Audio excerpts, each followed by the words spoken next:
வணக்கம். பிஜேபியுடைய ஐடியாலஜி என்ன? ஆர்எஸ்எஸ் உடைய ஐடியாலஜி என்ன? அடல் பிஹாரி வாஜ்பாய் அவர்களுடைய ஒரு வார்த்தை எனக்கு ஞாபகத்தில் இருக்கு. சர்க்காரே ஆயேங்கி ஜாயேங்கி, பார்ட்டியா பனேங்கி பிகடேங்கி, பர் தேஷ் ரஹனா சாஹியே. அரசாங்கம் வரும் போகும், அரசியல் கட்சிகள் வரும் போகும், ஆனால் இந்த நாடு உயிர் வாழ வேண்டும் என்று. அதுதான் பிஜேபியுடைய உண்மையான ஐடியாலஜியா? அல்ல இப்போ நரேந்திர மோடியின் அமித்ஷா நடத்தக்கூடிய ஒரு புதிய அரசியல், குஜராத் லாபியின் அரசியல்? அரசாங்கம் வரும் போகும் அல்ல, அரசாங்கம் நிலைக்க வேண்டும்.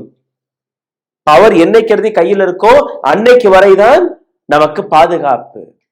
வேற யாரையுமே உள்ள விடக்கூடாது. இந்த நாடு அழிந்தாலும் பரவாயில்லை, நாம் அழியாமல் இருக்க வேண்டும். அதுதான் சங் சர்ச்சாலக் மோகன் பாகவத் அவரும் இதை கொடுத்து விட்டார். உண்மையை நம்பி இந்த நாட்டை நடத்த முடியாது. சக்தி, பவர், அதிகாரம் கையில் இருக்க வேண்டும். அதிகாரம் இருக்கும் வரைதான் மக்கள் உங்களை மதிப்பார்கள், உலக நாடுகள் உங்களை மதிக்கும். உண்மையெல்லாம் இதற்கு மேல் நீங்க பேச தேவையில்லை. இதைத்தான் ராகுல் காந்தி நேற்று முன்தினம் ஓட்சோரி ராம்லீலா மைதானத்தில் நடந்த ஓட்சோரிக்கு எதிராக நடந்த கூட்டத்தில் பேசியிருந்தார். நேரடியாக மோகன் Bhagwat was as a target of ராகுல் காந்தி. இன்னைக்கு எதை பற்றி நாம் பேச போகிறோம்? பிஜேபி கடந்த ஒரு நாள், 2 நாள், 1 மாதம், 2 மாதம், 6 மாதம், 1 வருடமாக பிஜேபியுடைய புதிய பிரசிடென்ட்கான அந்த போட்டா போட்டியில் இருந்தது. ஆர்எஸ்எஸ் பிஜேபியின் மதர் பாடி, எங்களுடைய ஆட்கள் தான், என்னுடைய அதிகாரத்தில் இருக்கக்கூடிய நபர் தான் அந்த பிஜேபி பார்ட்டி பிரசிடென்டாக இருக்க வேண்டும் என்கிற ஒரு விஷயத்தை எடுத்து வைக்கிறார்கள். அமித்ஷா கிடையாது, எங்கள் கையில் இருக்கக்கூடிய அந்த அதிகாரத்தை நாங்கள் விட்டு கொடுக்க மாட்டோம். 2 தரப்பிலுமே ஒரு போட்டா போட்டி இருந்தது. பிஜேபி தொடங்கிய காலகட்டத்திலிருந்து, அதாவது 1980ஆம் ஆண்டு தான் பிஜேபி தொடங்குது. கடந்த 45 ஆண்டுகளில் எப்படி பிஜேபி இந்த அளவில் முடிவுகளை எடுக்கக்கூடிய நிலையில் வந்துவிட்டது என்று நீங்க பார்க்க வேண்டும், புரிந்து கொள்ள வேண்டும். ஆர்எஸ்எஸ் துவங்கி 100 ஆண்டுகள் நடக்கிறது. 100வது ஆண்டில் நீங்க பார்த்தீர்கள், ஆர்எஸ்எஸ் தடுமாறி கொண்டிருக்கக்கூடிய அந்த நிலையில் இருக்கிறது. ஒரு நொடியில் பிஜேபியுடைய சட்டம் பறிபோகும் போது, அதிகாரம் பறிபோகும் போது, ஒட்டுமொத்த ஆட்சியே கவர்ந்து விடும். ஒரு நொடியில் பிஜேபியை கவர்க்கக்கூடிய வேலையை ஆர்எஸ்எஸ் ஆல் பார்க்க முடியும். ஆனால் பிஜேபி எடுத்து வைக்கக்கூடிய விஷயம் என்ன? அரசாங்கம் கையில் இருக்கும் வரைதான் நீங்களும் உயிர் வாழ முடியும். ஆர்எஸ்எஸும் நிலைக்காது, பிஜேபி நிலைக்காது. அதை நாங்கள் கடந்த 11 ஆண்டுகளில் மாற்றிவிட்டோம். இதுதான் குஜராத் லாபி செய்தது. ஆர்எஸ்எஸ்ஐ விட, பிஜேபியை விட 2 நபர்களுடைய சட்டம், அதிகாரம் இன்னைக்கு ஒட்டுமொத்த ஆர்எஸ்எஸ்ஐ, ஒட்டுமொத்த பிஜேபியை ஆட்டி படைக்கக்கூடிய வேலையை பார்த்து விட்டது. சர் சஞ்சாலக் மோகன் பாகவத் அவருடைய சிச்சுவேஷனை கொஞ்சம் பாருங்க. போர்ட் பிளேரில் சாவர்கருடைய சிலையை, உருவ சிலையை திறந்து வைப்பதற்காக அவர் போகிறார். ஏற்கனவே பிளான் செய்யப்பட்ட ஒரு விஷயம். திடீரென்று ஹோம் மினிஸ்டர் அமித்ஷா அவர்கள் அவரும் அந்த விழாவில் கலந்து கொள்வதற்காக போகிறார். மோகன் பாகவத்துடன் ஒரு தனிப்பட்ட முறையில் ஒரு பேச்சுவார்த்தை நடக்கிறது. இந்த பேச்சுவார்த்தையில் அடுத்த பிஜேபியின் தலைவருடைய பெயரை அங்கே எக்ஸ்போஸ் செய்கிறார்கள். இந்த ஒட்டுமொத்த விஷயத்தில் நீங்க பார்த்தீர்கள், 3 ஸ்டேட்மெண்ட்கள் வெளிவந்திருக்கிறது. இதை பற்றி மிகவும் ஆழமாக பேசுவதற்கு முன்பு ஒரு சிறிய கோரிக்கை. இந்த வீடியோவில் உங்களை கூட்டிச் செல்வதற்கு முன்பு நீங்க செய்ய வேண்டிய ஒரு சில விஷயங்கள். இந்த வீடியோவை மிகப்பெரிய அளவில் முடக்கக்கூடிய வேலையை பார்ப்பார்கள். காரணம், பிஜேபியில் இருக்கக்கூடிய, ஆர்எஸ்எஸ்ல இருக்கக்கூடிய உண்மைகளை நாங்கள் வெளிக்காட்டுகிறோம். அரசாங்கத்துடைய பொய்களை வெளிக்காட்டுகிறோம். இதில் மீட்டெடுப்பதற்காக உங்களுடைய உதவி தேவை. லைக், ஷேர், சப்ஸ்கிரைபை தட்ட மறக்காதீர்கள். இந்த சப்ஜெக்ட் பற்றின உங்களுடைய கருத்துக்கள், ஹாய், ஹலோ, வணக்கம், கேள்விகள் கீழே கமெண்ட் பாக்ஸில் எழுதுங்கள். இதை தாண்டி அருகில் இருக்கக்கூடிய QR கோடையும் நீங்க ஸ்கேன் செய்து உங்களால் முடிந்த உதவியை தெரிவிக்கலாம். உடல் வலிமையை உறுதி செய்யும் சிலாஜித், கவனத்தை மேம்படுத்தும் அஸ்வகந்தா மற்றும் உயிர் சக்தியை பெருக செய்யும் சஃபேடு முஸ்லி போன்ற இமயமலையின் மூலிகை பொருட்களை கொண்டு வந்து மிஸ்டர் பர்ஃபெக்ட் உருவாக்கப்பட்டுள்ளது. ஒவ்வொரு முறை உட்கொள்ளும் போதும் உடல் சக்தி, வலிமை மற்றும் மன வலிமை உறுதி செய்யப்படுகிறது. மா நேச்சுரல்ஸ் மூலம் மகிழ்ச்சியான தலைமுறைகள் உருவாகிறது. இப்போது மிஸ்டர் பர்ஃபெக்ட்டுடன் உங்கள் தலைமுறையும் வலிமையாகட்டும். எங்கள் வெப்சைட்டில் இருந்து உடனே ஆர்டர் செய்யுங்கள். வாட்ஸ்அப் எண்ணிலும் தொடர்பு கொள்ளலாம்.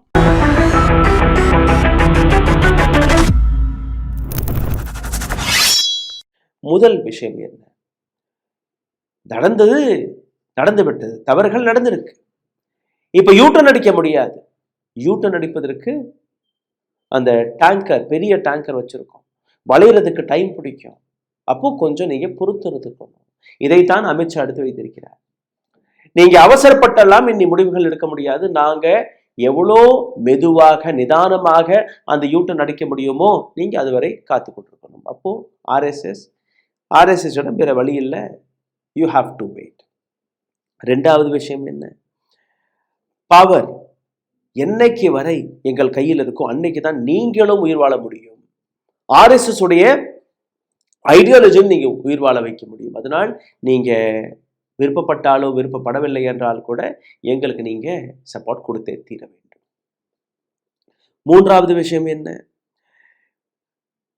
சங் பரிவாரில் இருக்கக்கூடிய நபர்கள் தன்னுடைய ரூட்ஸ்ல ரொம்பவே ஆழமாக இருப்பார்கள். ரூட்டை பற்றி ரொம்பவே ஆழமாக இருப்பார்கள். அதாவது தன்னுடைய முன்னோர்கள் மற்ற லீடர்ஸ்கள் எல்லாரையுமே அனுசரிச்சுதான் போவார்கள். இந்த முறை அதெல்லாம் கிடையாது. நாங்கள் கூறுவதுதான், எங்கள் கையில் இருக்கிறதுதான் பவர்.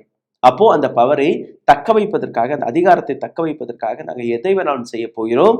நீங்க எங்களுக்கு அதற்கான சப்போர்ட் கொடுத்தாலும் சரி, கொடுக்கவில்லை என்றாலும் சரி, நீங்க ஓரத்தில் அமர்ந்து கொள்ளுங்கள். அப்போ ஆர்எஸ்எஸ் உடைய நிலை 100வது ஆண்டில் அழிந்து போனது. இதுதான் உண்மை. ஆர்எஸ்எஸ் இதற்கு மேல் பிஜேபியில் எந்த விதமான கண்ட்ரோலையும் வைத்துக் கொள்ளக்கூடாது. ஜேபி நட்டா இதை ஏற்கனவே கூறிவிட்டார். ஒரு காலகட்டத்தில் எங்களுக்கு ஆர்எஸ்எஸ் உடைய உதவி தேவைப்பட்டது. Now we are self sufficient. எங்களுக்கு ஆர்எஸ்எஸும் தேவையில்லை, வேற யாருமே தேவையில்லை. அன்னைக்கு ஜேபி நட்டா மன்னிப்பும் கேட்டிருந்தார். ஆர்எஸ்எஸ் உதவி தேவைப்பட்டது. ஆனால் இன்னைக்கு ஆர்எஸ்எஸ் உடைய உதவி எங்களுக்கு தேவையில்லை என்கிற விஷயத்தை அமித்ஷா எப்படி எடுத்து வைத்திருக்காரு நீங்க பார்த்தீர்கள்னா இதற்கான அர்த்தம் என்ன? 1980ஆம் ஆண்டு ஜன் சங், அதாவது பிஜேபியோட இந்த ஃபவுண்டேஷன் போடுவதற்காக, ஜன் சங் உருவாக்குவதற்காக ஷியாமா பிரசாத் முகர்ஜி அவர்கள் குரு கோல்வர்கரை போய் சந்திக்கிறார். இந்த மாதிரி நாங்க ஒரு புதிய அரசியல் கட்சியை உருவாக்க நினைக்கிறோம் என்று. நேரடியாக கோல்வர்கர் அவர்கள் சாத்தியமல்ல, எந்த விதமான அரசியல் கட்சியும் நீங்க இறங்கக்கூடாது என்று கூறிய பின்பு ஷியாமா பிரசாத் முகர்ஜி வெஸ்ட் பெங்கால் சென்று அங்க தன்னுடைய தனிப்பட்ட அரசியல் கட்சியை தொடங்குகிறார். ஆனால் அவர் உணர்ந்த விஷயம், சங் பரிவார் இல்லை என்றால் இந்த பார்ட்டியை நடக்க முடியாது. மறுபடியும் கோல்வர்கரிடம் போய் அவருக்கு புரிய வைத்து, எங்களுக்கு வெளியில இருந்து சப்போர்ட்டையாவது கொடுங்கள். அங்கிருந்து தான் இந்த அரசியல் பயணம் தொடங்குகிறது. ஜன் சங்ல இருந்து தொடங்கி, ஜனதா பார்ட்டியிலிருந்து தொடங்கி, ஜனதா பார்ட்டி பாரதிய ஜனதா பார்ட்டியாக மாறி இன்னைக்கு எந்த நிலையில் போய் நிற்கிறது என்று நீங்க பார்த்தீர்கள்னா குஜராத் லாபியுடைய அடிமை பார்ட்டியாக மாறிவிட்டது. இதற்கு முன்பு அடல் பிஹாரி வாஜ்பாய், லால் கிருஷ்ண அத்வானி, முரளி மனோகர் ஜோஷி, ஜன கிருஷ்ணமூர்த்தி, வெங்கையா நாயுடு போன்ற நபர்கள் இந்த பதவியில் இருந்தார்கள். ராஜ்நாத் சிங், நிதின் கட்கரி, அனைத்து நபர்களுமே ஆர்எஸ்எஸ் வழியாக தான் வந்தார்கள். இன்னும் சொல்ல போனால் நரேந்திர மோடி, அமித்ஷா இவர்களும் ஆர்எஸ்எஸ் வழியாக தான் பிஜேபிக்குள் நுழைந்தார்கள். ஆனால் இன்னைக்கு ஒட்டுமொத்த அரசியல் பயணம் மாறிவிட்டது. எப்படின்னு நீங்க பாருங்க, இந்த படங்களை நீங்க கொஞ்சம் பார்க்க வேண்டும். ஒரு பக்கம் ஜேபி நட்டா, இன்னொரு பக்கம் ஹோம் மினிஸ்டர் அமித்ஷா. இந்த இரண்டு நபர்களுக்கு நடுவே நிற்கக்கூடிய நபர் தான் பிஜேபிக்கு கிடைத்த புதிய பிரசிடென்ட். இந்த புதிய பிரசிடென்ட்டை எப்படி வரவேற்றார்கள், எப்படி அந்த பெயர் வெளியில் வந்தது, அனைத்தையுமே நீங்க பார்க்கும்போது ஆர்எஸ்எஸ் உடைய போக்கஸ் என்ன? கட்சி நீங்க நடத்தி கொள்ளுங்கள், ஆனால் கட்சி பொறுப்பில் இருக்கக்கூடிய, பெரிய பொறுப்பில் இருக்கக்கூடிய நபர்கள் எங்களுடைய ஆட்களாக இருக்க வேண்டும், அப்போதான் நாங்க சப்போர்ட் கொடுப்போம் என்று. அதே நிலையில்தான் லால் கிருஷ்ண அத்வானி இருந்தார். அதே நிலையில்தான் முரளி மனோகர் ஜோஷி, நிதின் கட்கரி, ராஜ்நாத் சிங் இருந்தார். ஆனால் இன்னைக்கு என்ன நடக்கிறது? ஸ்வீட்ஸ்களை பரமாறக்கூடிய வேலை மட்டும்தான் பார்க்கிறார்கள்.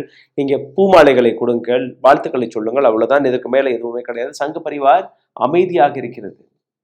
இந்த பதவியேற்றும் விழா நடக்கும் போது பிரைம் மினிஸ்டர் மோடி இந்தியாவில் கிடையாது, வெளிநாட்டில் இருக்கிறார். ஒரு ட்வீட்டை மற்றும் போட்டு தன்னுடைய கடமையை முடித்து விட்டார் நரேந்திர மோடி. பிஜேபி தொடங்கிய காலகட்டத்திலிருந்து முதல் பிரசிடென்ட் ஆஃப் பிஜேபி 1980s 86 வரை அடல் பிஹாரி வாஜ்பாய், 86 91 ஆண்டு வரை லால் கிருஷ்ண அத்வானி, 96 ஆண்டுல இருந்து 93 ஆண்டு வரை முரளி மனோகர் ஜோஷி, மீண்டும் ஒரு வரை லால் கிருஷ்ண அத்வானி, 93 98 வரை. அதுக்கப்புறம் என்ன, அடல் பிஹாரி வாஜ்பாய் பிரைம் மினிஸ்டர் ஆகிறார். ஹோம் மினிஸ்டராக லால்கிருஷ்ண அத்வானி பதவியேற்கிறார். அந்த இடத்தை குஷாம்பு டாக்ரே அவர் நிரப்புகிறார். 1998 இருந்து 2000 வரை. பங்காரு லக்ஷ்மண் ஒரு வருடத்திற்கு அவரும் பதவியேற்கிறார். ஆனால் கரப்ஷன் சார்ஜஸ் அவரை நீக்கி விடுகிறார்கள். ஜனகிருஷ்ணமூர்த்தி, அடுத்தபடியாக வெங்கையா நாயுடு, அதற்கு பின் மீண்டும் ஒருவரை லால்கிருஷ்ண அத்வானி 2004ஆம் ஆண்டு. ராஜ்நாத் சிங் 2009ஆம் ஆண்டிலிருந்து 2005 9ஆம் ஆண்டு வரை. நிதின் கட்கரி 2009 2013, அதுக்கப்புறம் மறுபடியும் ராஜ்நாத் சிங், அதுக்கு பின்பு அமித்ஷாவை தொடங்கி ஜேபி நட்டா. இந்த அனைத்து தலைவர்களுடைய பேக்கில் இருந்த நபர்கள் யார்? ஆர்எஸ்எஸ். இப்போ பிஜேபியுடைய முதல் பிரசிடென்ட் தனிப்பட்ட முறையில் பிஜேபி எடுத்த முடிவில் வெளிவந்த நபருடைய பெயர் தான் நிதின் நவீன். நிதின் நவீன் எதற்காக கொண்டு வரப்பட்டார்? எதற்காக நிதின் நவீனை பற்றி எந்த விதமான ரியாக்ஷனையும் சர்சஞ்சாலக் வழியாக ஆர்எஸ்எஸ் வழியாக வெளிவரவில்லை. எந்த ஆர்எஸ்எஸ்ஐ சார்ந்த நபரும் அல்ல பிஜேபி கோர் டீமில் இருக்கக்கூடிய நபர்கள் யாருமே வாயை திறக்கவில்லை என்கிற அந்த விஷயத்தை நீங்க பார்க்க வேண்டும். இதற்கான இன்னொரு விஷயத்தை நான் உங்களுக்கு எடுத்து காட்டுகிறேன். உத்தரப்பிரதேஷ் சீஃப் மினிஸ்டராக மனோஜ் சின்ஹாவை தேர்வு செய்தார்கள் 2017ஆம் ஆண்டு. பிஜேபி முடிவெடுக்கிறது. முரளி மனோகர் ஜோஷி அவருக்கு இந்த பொறுப்பை கொடுக்கிறார்கள். முரளி மனோகர் ஜோஷி சங்க பரிவார் அவருடைய ஒரு கேரளா அதிவேஷன் நடந்தது, அங்கே போய் சந்திக்கிறார். இந்த இன்ஃபர்மேஷனை கொண்டு போய் கொடுக்கிறார். அதாவது நாங்கள் மனோஜ் சின்ஹாவை அடுத்த சீஃப் மினிஸ்டராக நாங்கள் தேர்வு செய்கிறோம், நியமிக்கிறோம் என்று. 5-6 மணி நேரம், அதாவது மனோஜ் சின்ஹா பூஜையெல்லாம் போட்டு அடுத்த சீஃப் மினிஸ்டர் அவர் தான் என்கிற முடிவில் வந்து விட்டார். என்ன எப்படி நடந்தது? அடுத்த நாள் காலையில பதவியேற்கக்கூடிய விழா இருக்கு. Final list is Manoj Sinha in 2007, senior most leader of BJP Uttar Pradesh. ஆனால் ஆர்எஸ்எஸ் இது பிடிக்கவில்லை. ஆர்எஸ்எஸ் உடனடியாக இரவோடு இரவாக யோகி ஆதித்யநாத்துடைய பெயரை முன்வைக்கிறார்கள். Backup by RSS. ஆர்எஸ்எஸ்ஐ மீறி நரேந்திர மோடியால் எதுவும் செய்ய முடியவில்லை, யாராலும் எதுவும் செய்ய முடியவில்லை. திடீரென்று யோகி ஆதித்யநாத் ஹிந்துத்வா என்கிற அந்த கொள்கையை முன்னிறுத்தி யோகி ஆதித்யநாத்தை உத்தரப்பிரதேசத்தின் சீஃப் மினிஸ்டராக பதவியேற்க வைக்கிறார்கள். எந்த பெயரை பிஜேபி உறுதி செய்ததோ அந்த பெயரை அவர்கள் ரிஜெக்ட் செய்யக்கூடிய வேலை பார்த்தார்கள். This is what RSS in 2017 and today. RSS எங்க நிற்கிறது? RSS உடைய எந்த விதமான பிடியும் பிஜேபியில் கிடையாது. நாங்கள் யாரை நியமிக்கிறோமோ அதை நீங்க வாயை பொத்தி கொண்டு ஒற்றுக்கொள்ள வேண்டிய வேலை மற்றும் பாருங்கள். ஐடியாலஜியாக இருக்கட்டும், பர்சனல் ரிகார்டியாக இருக்கட்டும், ஹிந்துத்வா ஏஜெண்டாவாக இருக்கட்டும், அனைத்தையுமே வைத்து ஆர்எஸ்எஸ் தன்னுடைய காய்களை நகர்த்தி வந்தது இன்னைக்கு எந்த இடத்திலுமே கிடையாது. இந்த படத்தை பாருங்கள். ராஜ்நாத் சிங் மற்றும் முரளி மனோகர் ஜோஷியுடன் சந்திக்கக்கூடிய இந்த படங்கள், நிதின் நவீன் அவரிடம் போய் ஆசீர்வாதத்தை வாங்குகிறார். இதை தாண்டி எதுவுமே கிடையாது.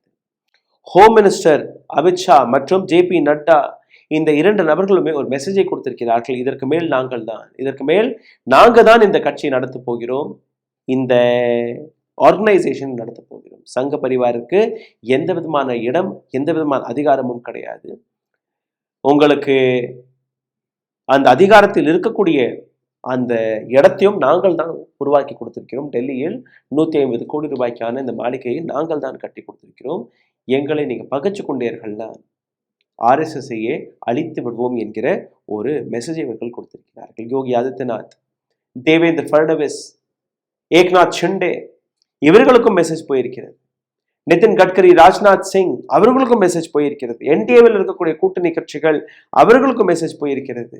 இதற்கு மேல் நாங்கள் தான்.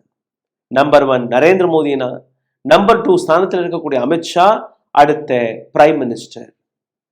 அமித்ஷா இந்த நாட்டை நடத்தக்கூடிய வேலையை பார்ப்பார். இந்த நாட்டில் இருக்கக்கூடிய அடுத்த நகர்வு என்ன? ஒவ்வொரு அரசியல் கட்சியும் புரிந்து கொள்ளுங்கள், ஒரே கட்சி, ஒரே ஐடியாலஜி, ஒரே பவர். அந்த பவர் சென்டர் தான் டெல்லி. டெல்லியில் இருக்கக்கூடிய குஜராத் லாபி, நரேந்திர மோடிக்கு பின்பு அமித்ஷா. இதைத்தான் இவர்கள் எடுத்து வைத்திருக்கிறார்கள். யார் இந்த நவீன்? புதிய பிஜேபியின் பிரசிடென்ட். இவரை பற்றி நீங்க பார்த்தீர்கள்னா, நிதிஷ்குமார் ஒரு காலகட்டத்தில் அசம்பிளியில் சின்ன பையன் என்று தட்டிவிட்ட அதே நபர் தான். நிதின் நபீனை பற்றி நீங்க பார்த்தீர்கள். 2010ஆம் ஆண்டு நரேந்திர மோடி அவர்கள் சீஃப் மினிஸ்டராக இருந்தபோது, குஜராத்தின் சீஃப் மினிஸ்டராக இருந்தபோது பட்னா சென்று இருக்கிறார். பட்னா செல்லும் போது அங்க ஒரு சில போஸ்டர்கள் அடிக்கப்பட்டது. அந்த போஸ்டர்கள் நிதிஷ்குமாருக்கு எதிராக இருந்திருக்கிறது. அந்த இரவு நிதிஷ்குமார் நரேந்திர மோடியுடன் ஒரு டின்னரை பிளான் செய்திருக்கிறார். இரவோடு இரவாக அந்த டின்னர் பிளான் கேன்சல் ஆகிறது. அந்த போஸ்டரை அடித்த நபர்கள் யார்? சௌரசியா மற்றும் நிதின் நபீன். அப்போ அந்த நேரத்துல இருந்து நிதின் நபீன் ஏதோ ஒரு விதத்தில் நரேந்திர மோடிக்கு நெருக்கமாக மாறி இருக்கிறார். இது அந்த கதை கிடையாது, முழு கதை வேற. அடுத்து வரக்கூடிய வெஸ்ட் பெங்கால் தேர்தல், அதற்கு பின்பு வரக்கூடிய உத்தரப்பிரதேஷ் தேர்தல், இப்போ வரக்கூடிய பிஎம்சி தேர்தல் மகாராஷ்டிரா, பவரை எடுத்துக்காட்டக்கூடிய 3 மிகப்பெரிய தேர்தல் வர இருக்கிறது. ஏக்நாத் ஷிண்டேவிற்கு அவருடைய இடத்தை காட்டணும், தேவேந்திர ஃபட்னவிஸ்க்கு அந்த நபருடைய இடத்தை காட்டணும். பிஜேபிக்குள்ள இருக்கக்கூடிய ஒவ்வொரு நபருமே இந்த பவர் சேலஞ்சை பார்த்து வருகிறார்கள். நரேந்திர மோடி, அமித்ஷா, தேர் த 2 ஹீரோஸ் ஆஃப் திஸ் நேஷன். இதைத்தான் இவர்கள் எடுத்துக்காட்ட பார்க்கிறார்கள். அதாவது RSS இடம் எந்த விதமான கனெக்ஷனும் கிடையாது, RSS இடம் எந்த விதமான அப்ரூவலும் தேவையில்லை. 1 வருஷம் பிடிச்சிருக்கிறது இந்த பிரசிடென்ட்டை தேர்வு செய்வதற்காக. அந்த டிஃப் நடந்தது. ஆனால் கடைசியில் அமித்ஷா யாரை கை வைக்கிறாரோ அந்த நபர் தான் இன்னைக்கு பிரசிடென்ட் பதவியில் இருக்கிறார். இப்போ என்டிஏவில் இருக்கக்கூடிய நபர்கள் அவர்களையே அமித்ஷாவை பற்றி புகழ்ந்து பேசக்கூடிய ஒரு கட்டாயத்தை தெரிவித்திருக்கிறார்கள். ஏக்நாத் ஷிண்டே மகாராஷ்டிரா அரசியல் முடிந்து விட்டது, சீஃப் மினிஸ்டராக இருந்தார், சிவசேனாவை உடைத்தார். ஆனால் இன்னைக்கு டெல்லியோடைய தயவால் மட்டும்தான் அவரால் வாழ முடிகிறது. தேவேந்திர ஃபட்னவிஸுக்கும் ஏக்நாத் ஷிண்டேவுக்கும் ஒரு துளி கூட ஒத்துப்போகவில்லை. அப்போ டெல்லி என்னைக்கு வரை அவரை நினைக்கிறதோ அன்னைக்கு வரை தான் அவருக்கு அந்த பாதுகாப்பு, அந்த அரசியல் வாழ்க்கை. திரும்பி போக முடியாது. உத்தவ் டாக்கரே குடும்பத்திடம் போக முடியாது. BJP will not go to Thackeray family, but you need to save your politics. இப்போ ஏக்நாத் ஷிண்டே வெளிப்படையாக வந்து சாணக்கியர் போன்று அவரை போன்று இருக்க முடியுமா, இவரை போன்று இருக்க முடியுமா? அமித்ஷாவால் மற்றும் தான் என்டிஏ கூட்டணிக்கு லாபம் கிடைக்கிறது. இந்த புதிய பிரசிடென்ட்டும் அவருடைய தேர்வு தான். அப்போ பிஜேபிக்கு மட்டுமல்ல ஒட்டுமொத்த என்டிஏவிற்கே ஒரு மிகப்பெரிய லாபத்தை கொடுக்க போகிறார் இந்த நபர் என்று கூறியிருக்கிறார், புகழ்ந்து பேசியிருக்கிறார். उनका जो अनुभव तजुर्बा जो है ये एनडीए को आगे बढ़ाने में काम आएगा और हम एनडीए के घटक दल के रूप में उनका बहुत बहुत स्वागत करते हैं, उनका अभिनंदन करते हैं. நவீன் நிதின் 5 முறை எம்எல்ஏவாக இருந்து கிரவுண்ட் லெவல்ல இருந்து வெளிவந்த ஒரு நபராக எடுத்து காட்டுகிறார்கள். ஆனால் இதற்கு பின்னாடி இருக்கக்கூடிய சூழ்ச்சி, நாங்க யாரை கை வைக்கிறோமோ அவர்தான் பார்ட்டி பிரசிடென்ட். இதுக்கு முன்னாடி எல்லாம் நீங்க RSS வைத்து கொண்டு வந்திருப்பீர்கள், அது அந்த காலம். இந்த காலத்தில் நாங்கள் நினைப்பதுதான். இந்த ஒட்டுமொத்த விஷயத்தில் ஒரு மெசேஜ் தெளிவாக கொடுக்கப்பட்டது. பவர் எங்கள் கையில் இருக்கும் வரைதான் நீங்களும் வாழ முடியும், நாங்களும் வாழ முடியும். ஏன்னா எதிர்கட்சிகளுடைய டார்கெட்டில் நாம் அனைவருமே இருக்கிறோம். ராகுல் காந்தி வெளிப்படையாக பேசிக் கொண்டிருக்கிறார், அரசியல் மாற்றம் நடந்த உடனேயே நீங்க கம்பி என்ன போறீர்கள், ஓட்டோரி வழியாக தான் நீங்க இந்த ஆட்சியை பிடித்திருக்கிறீர்கள், அதை நாங்கள் எக்ஸ்போஸ் செய்து விட்டோம். இன்னும் எத்தனை நாட்களுக்கு உங்களுடைய ஆட்சியை தக்க வைக்க முடியும் என்று சிந்தித்து பாருங்கள். இன்னைக்கு உங்க கையில் ஆட்சி இருக்கிறது என்று நீங்க ஆடிக்கொண்டிருக்கிறீர்கள், நாளைக்கு அந்த ஆட்சி போய்விட்டால் என்ன நடக்கும் தெளிவாக எடுத்து வைக்கிறார். டைரக்டாக RSS சீஃப் மோகன் பாகவத்தை ராகுல் காந்தி டார்கெட் செய்து பேசிவிட்டார். சக்தி பவரை பற்றி பேசுகிறார்கள், உண்மை இவர்களுக்கு தேவையில்லை என்று. மகாத்மா காந்தியுடைய வழியில் செல்லக்கூடிய இந்த நாடு, ஆனால் இவர்களுக்கு மகாத்மா காந்தியும் தேவையில்லை, இந்த நாட்டில் உண்மையும் தேவையில்லை, அதிகாரம் மட்டும் தான் தேவை என்கிற அந்த விஷயத்தை ராகுல் காந்தி பேசியிருக்கிறார் மேடையில். சிந்தித்து பாருங்கள். The message is clear. RSS or BJP have to bow down in front of Narendra Modi, Amit Shah, the so-called Gujarat lobby. இந்த வீடியோ உங்களுக்கு பிடித்திருந்தால் இதை பகிருங்கள். உங்களுடைய கருத்துக்களை கீழே கமெண்ட் பாக்ஸில் எழுதுங்கள். இதை தாண்டி லைக், ஷேர், சப்ஸ்கிரைப் வழியாக இந்த வீடியோவை ஏராளமான நபர்களுக்கு எடுத்துச் செல்லுங்கள். இதையும் தாண்டி அருகில் இருக்கக்கூடிய QR கோடை ஸ்கேன் செய்து உங்களால் முடிந்த உதவியை நீங்கள் தெரிவிக்கலாம். நன்றி, வணக்கம். ஊடகம் கார்ப்பரேட் அரசியல்வாதிகளின் கைப்பாவையாக, அடிமைகளாக இருந்தது போதும். இனி சாட்டை எடுத்து சுழற்றும் நேரம் வந்துவிட்டது. ஊடகம் பொதுமக்களாகிய உங்களுக்காக, உங்களாலேயே இயக்கப்பட வேண்டும். ஊடக சுதந்திரத்திற்காக உங்களின் பங்களிப்பை இன்றே அளித்திடுங்கள்.